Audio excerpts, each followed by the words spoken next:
Essas guitarras de 2005 a 2006, elas têm algumas peculiaridades que diferenciam, né, essa época das Gibson Les Paul de outras épocas.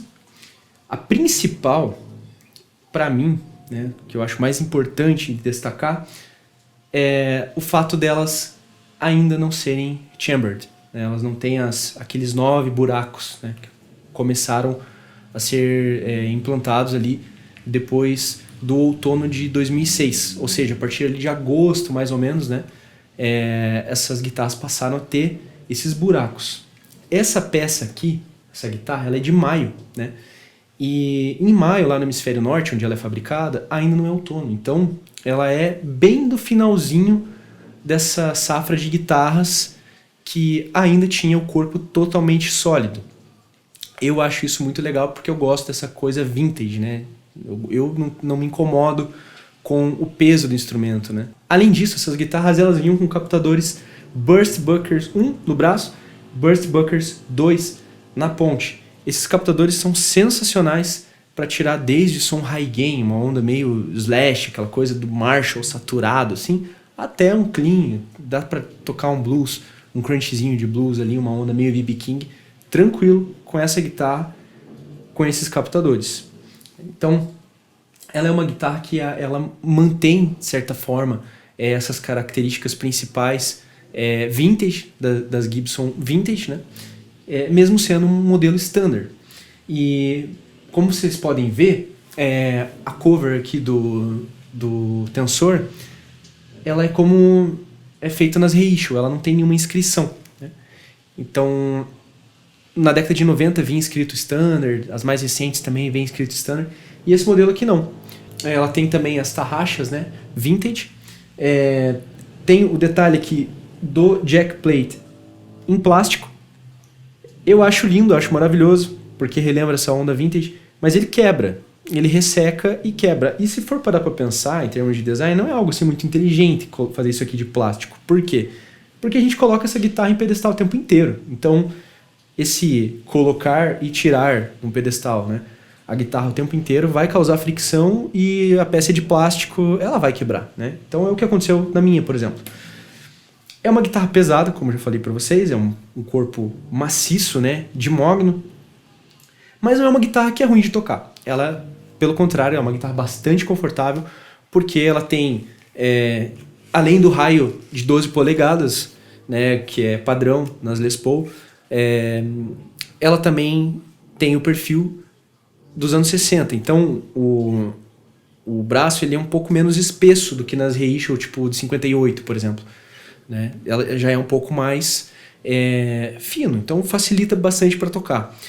O que, na minha opinião, até desmistifica um pouco essa coisa de que...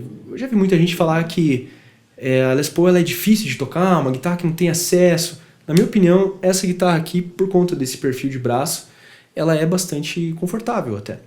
Por outro lado, né, os trastes são aquele modelo narrow, né, que é fininho, então deixa um pouco menos confortável, mas não é nada de outro mundo também.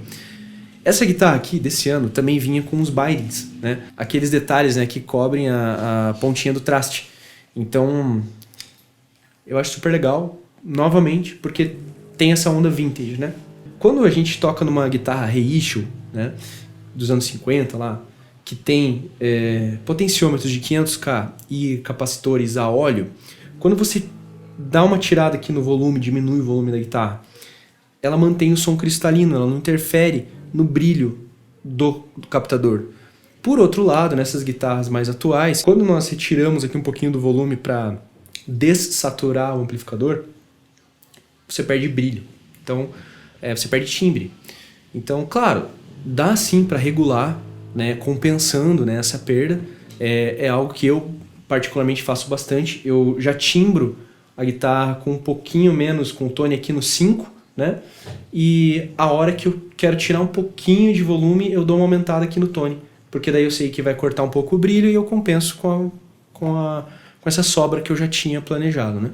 Então, eu penso que isso poderia ser melhor. Eu até poderia mexer na elétrica dessa guitarra, mas eu resolvi deixar ela originalzinha e é como ela tá. A única coisa que não está original nessa guitarra é a pontinha da chave seletora que eu botei amarelinha, porque fica com essa cara de 59 e eu acho sensacional, né? Eu sou apaixonado por guitarras vintage, então eu quis deixar para dar essa cara de R9.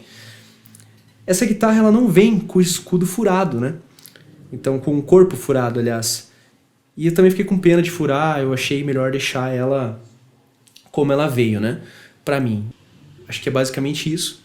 É uma Les Paul Standard, é uma clássica Les Paul, um clássico modelo. Ela tem essas características próprias do design dela, que é aquela coisa, ou você ama ou você odeia. No meu caso, eu sou apaixonado por esse modelo de guitarra, é o meu modelo de guitarra preferido, desde que eu era criança, sou apaixonado. Então, até os defeitos dela, pra mim, eu me acostumei, gosto e me encaixei perfeitamente com esse modelo.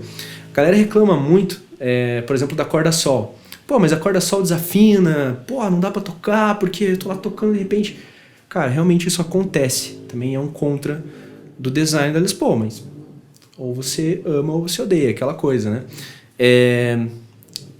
Um cacuete até de quem toca de Les Paul é já ficar preparado. A hora que desafinou, você vem aqui, dá 1 milímetro aqui na tua tarraxa e ela já volta pro normal. Às vezes dá uma passadinha, acontece. Mas para quem já toca há bastante tempo, se acostuma com a guitarra, vai lá, já sabe como faz para voltar a afinação.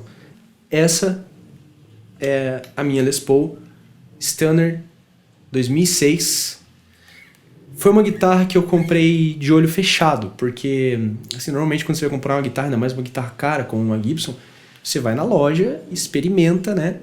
Dificilmente a gente compra uma guitarra dessa na internet e fala, eu quero e manda vir, né? O meu caso com essa guitarra foi um pouquinho diferente. Eu vi ela na internet e falei, eu quero, manda vir. Por quê? Porque eu já tive outra guitarra de 2005, exatamente igual essa aqui, só que Red Wine. Então era uma guitarra cor vinho e eu fiz cagada na época.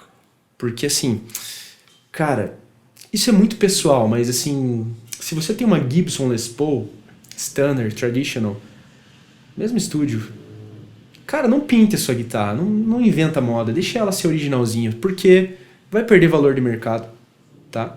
É difícil alguém que acerte o verniz. E na época eu, enfim, mandei pintar a guitarra, encasquetei que eu não gostava da cor da guitarra, né? Me arrependi amargamente, não ficou legal, enfim. E a guitarra era linda, vou até mostrar aqui uma foto pra vocês. Enfim, essa guitarra, Red Wine, ela tinha os Burst Buckers 1 e 2, ela tinha todos esses specs que eu acabei de descrever para vocês, o braço era um pouquinho mais grosso, um pouquinho mais espesso, né, do que o dessa daqui, ele era uma mistura ali entre 50 e 60, né, mas ela era excelente. Tinha uma coisa só que eu notei de diferença quando eu ia tocar, porque eu não sei se é por causa da construção da guitarra, a regulagem talvez, poderia ser. Com essa daqui eu consigo tirar mais harmônicos. Então, por exemplo, aquela onda ali no final da música do Peter Frampton, né? Eu faço deixando o polegar encostar na corda e vem os harmônicos naturalmente, assim, né? Tocando eles, os harmônicos artificiais, né? Eles se misturam ali, eles acabam vindo. E com essa Red Wine eu tinha um pouquinho de dificuldade em fazer isso. Parecia que não vinha, assim. E essa guitarra aqui, perfeita, cara. Então, quando eu vi ela anunciada lá, 2006, mesma safra ali de guitarras, mesmos captadores, mesmos specs, falei, cara, é essa guitarra. E não me arrependo nem um pouco, eu digo que é uma das melhores Les Pauls que eu já toquei, assim, já toquei em várias, já toquei em Reissue, já toquei em Signature. É uma guitarra, cara, que realmente, assim, é uma joia, é um sonho realizado. E eu penso também que, assim, para quem quer comprar uma Reissue, sonha com uma R9, não tem aí 40, 50 mil para dar numa R9, né, ou 40, 37, 38 para dar numa R7, mas quer uma guitarra Les Paul, né, clássica, que tenha toda essa característica, essa vibe até meio vintage, cara, vai numa Les Paul de 2005 a 2006, com essas características que eu acabei de contar para vocês, que não tem erro. Claro, tem outras também que são excelentes, as novas mesmo são excelentes, mas essas aqui, cara, para mim são joias. Espero que vocês tenham curtido o vídeo até aqui. É legal falar sobre instrumentos, é legal compartilhar, ouvir também a opinião de vocês, contar as histórias aqui, né? E diga aí o que você acha dessas guitarras, me conte aí o que você achou desse vídeo. Se inscreve no canal, né, se você curtiu. E é nóis!